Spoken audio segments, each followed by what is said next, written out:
We share so much of our lives on social media, but sometimes the line between sharing and oversharing can be hard to see.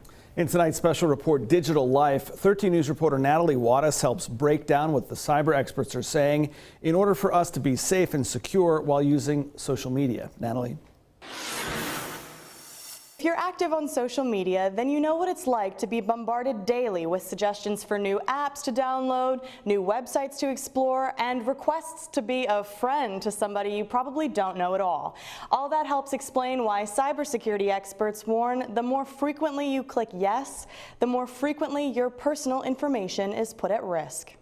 You don't really have any online privacy at this point. I mean, if you want to participate in society, you're online. Being online a lot is for most of us now simply part of our everyday lives. If you're a job seeker, you're going to be on LinkedIn. You've got businesses on TikTok. Snapchat is a publicly traded company. There's no way of getting beyond it at this point. While it can be fun to build up your social media presence and connect with others, having more friends or contacts, it's not inherently bad, but it can increase risk. The reason I say this is, you may have great operational security on your end. You may be very secure in the way you do things, but if somebody chooses to target you, they may come at you through one of your friends. So what can you do to protect yourself?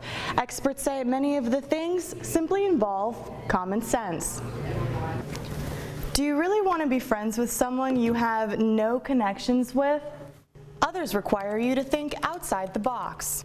Put yourself in the mind of a scammer. You should really control how much you share. Particularly your social media sites are going to have a bunch of profile settings that allow you to share with certain groups. It's a good practice to make that as most restrictive as possible. I'm not worried about people seeing like music videos I share or like cool stories or anything like that. I'm not worried about stuff like that, but when it comes to my personal information, yes. Most of my stuff is set to just where my friends can see it. Putting your interests and personal details out into the digital world makes it easier for hackers to gain control of your account. Example, your favorite pet photo. They could figure out what your dog looks like. They could determine your age.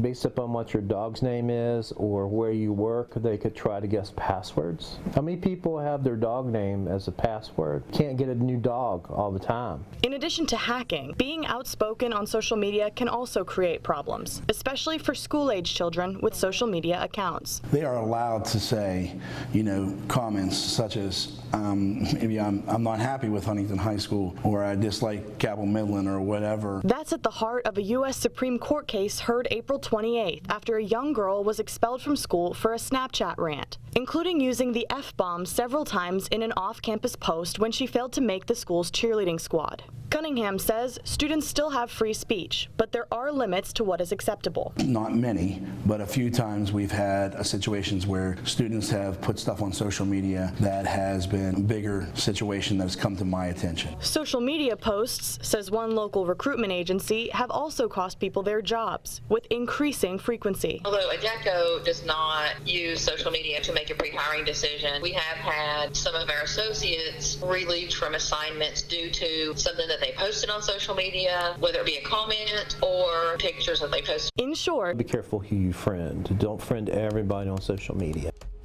Now, the ruling on free speech related to that school case isn't expected from the United States Supreme Court until spring. For more tips the experts suggest to keep your digital life safe, check out the full story on our website, WOWKTV.com. Natalie Wattis, 13 News, working for you.